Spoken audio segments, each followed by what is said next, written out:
tinggi. Biru lebih bagus dari aqua. Karena tadi berapa? 100.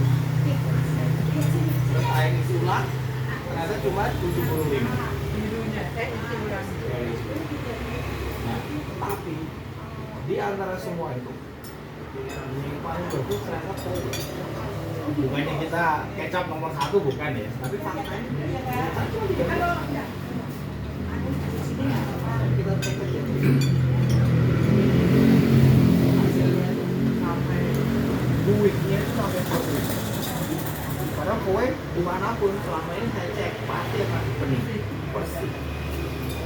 Nah itu jadi kalau ibu nanya bagaimana saya kalau mau presentasi, yang pertama apalagi kita instansi orang-orang dan sebagainya, yang pasti harus bawa TDS harus. Nah, ya. Dan harus sudah istilah familiar, jangan kaku gitu, jangan kayak orang baru belajar. Pokoknya intinya mari bapak ibu Meyakinkan. saya membawa sampel merek ini, tidak perlu sebut mereknya, merek ini. Sebaiknya kalau saya saran selalu bawanya Aqua dan Minerals, karena itu kan yang the bestnya di masyarakat, yang paling tinggi, paling banyak diiklankan dan paling ini kan apa namanya best sellernya. Jadi selalu bawa Aqua dan Minerals, bawa itu. Terus yang kedua bawa air Kowe, makanya penting sekali punya Kowe di rumah tuh itu. Jadi seperti ibu ini, seperti Pak Mulyopo, seperti saya, seperti Pak Iwan. Jadi kita punya tumbler, air Kowe kita isi di tumbler. Kita bilang ini air Kowe, kan kita nggak mungkin bawa unitnya ke kayak kita bawa pakai tumbler. Kalau di kos, Enggak, dan setelah itu apa dari kos-kosan? aku pakai TDS. Enggak, apa itu namanya? Bawa sini. Kan ada. Kan panas-panas. Nah, ini ada produksi air Biru. biru. Ya.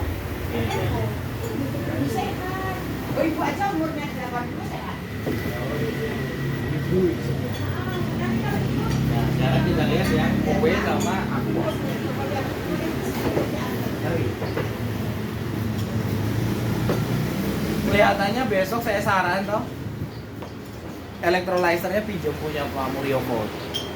Kenapa? Ini kayaknya dia elemen besinya Itu harus diamplas, harus Nah, diamplas dulu. supaya biasanya tuh lebih pasti. Ini sudah tapi itu kayaknya lapisan besinya masih cukup tebal. Aku bawa amplas bentar. Nah, diamplas. Gak apa-apa udah.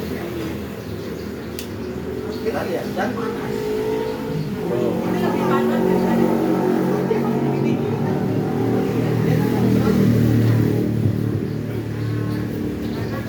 Nah, aku masuk hijau. biasa. Sekarang gini Pak.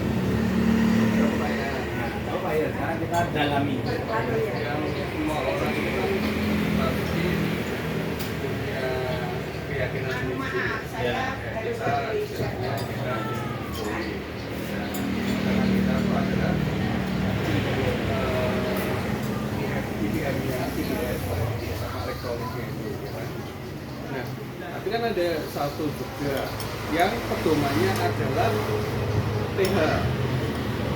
Nah, itu yang berpusat kemana? Nah, kan dari apa namanya dari beberapa produk itu kan pH-nya tinggi itu lebih bagus. Ya, tapi yang satunya ppm rendah itu lebih bagus.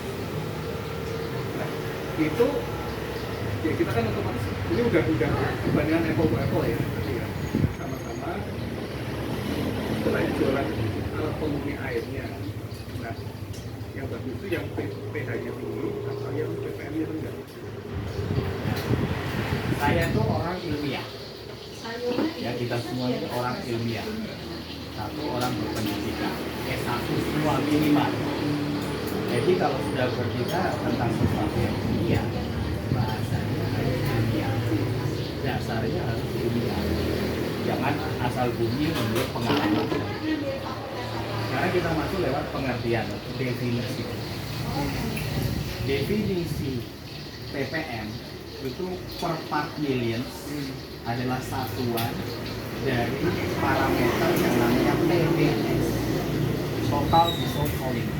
Jadi apa yang saya sampaikan ini Anda harus tahu. Gitu. Sehingga pada saat ngomong ke siapapun, Anda juga ketok pinter gitu. Ketok ngerti. Karena kita punya dasar yang sangat kuat. Orang tadi berdasarkan keyakinan masing-masing. Enggak, ini bukan berdasarkan keyakinan masing-masing.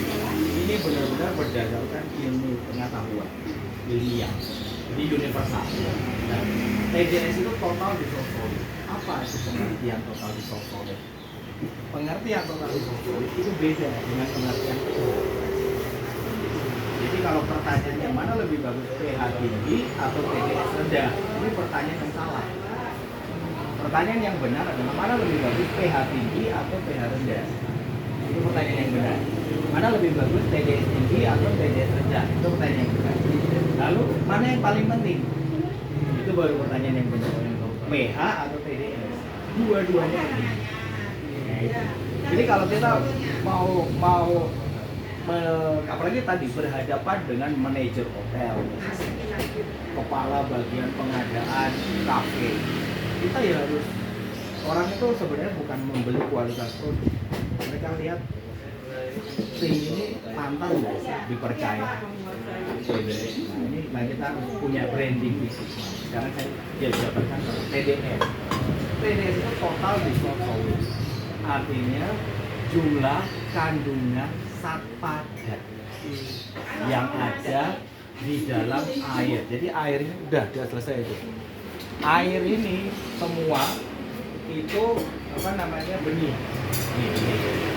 Tetapi di dalamnya ternyata dengan TDS yang berbeda-beda, kandungan mereka ini beda-beda. Itu poin pertama. Saya belum nyentuh pH. Saya nyentuhnya masih TDS. Nah, sekarang kita lihat.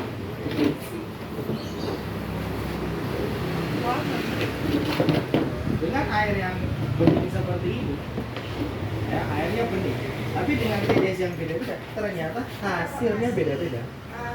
Karena kandungannya beda-beda, gitu. Kandungannya itu beda-beda. Nah, itu adalah total dissolved solid, jumlah kandungan zat padat. Apa saja zat padat itu? Nah, untuk ini Anda itu materi saya kemarin. Nah, buka laboratorium. Jadi kita harus ngomong tuh berdasarkan yang tertulis. Ada buktinya, orang asal ngomong. Jadi apa yang ada di dalam sini? Nah ini aja yang suka video. Nah, apa yang ada di dalam sini? Yang ada di dalam sini semua itu airnya itu mengandung ini. Ada nitrat, ada magnesium, ada ferrum, ya, ada klorida dan sebagainya. Jadi 5 air ini itu mengandung ini semua. Nah, TDS itu total dissolved solid menunjukkan jumlah kandungan zat padat ini. Tadi ini merek A 113. Ini merek biru B 100 San. Ini air isi ulang 75. Ini Kowe 13. Nah, kelihatan kan tingkat kejernihannya. Ya. Ini air yang belum di electrolyzer. Nah, artinya ini kandungannya semakin tinggi TDS-nya semakin jelek. Nah, ini kok itu? tetap ada. Ini itu coba ditukar dengan ini, karena ini gelasnya kan tidak bening ini. Nih, tukar, buang ini. Ini gelasnya biru gelap, jadi kesannya kayak dia kalah bening dengan yang lain.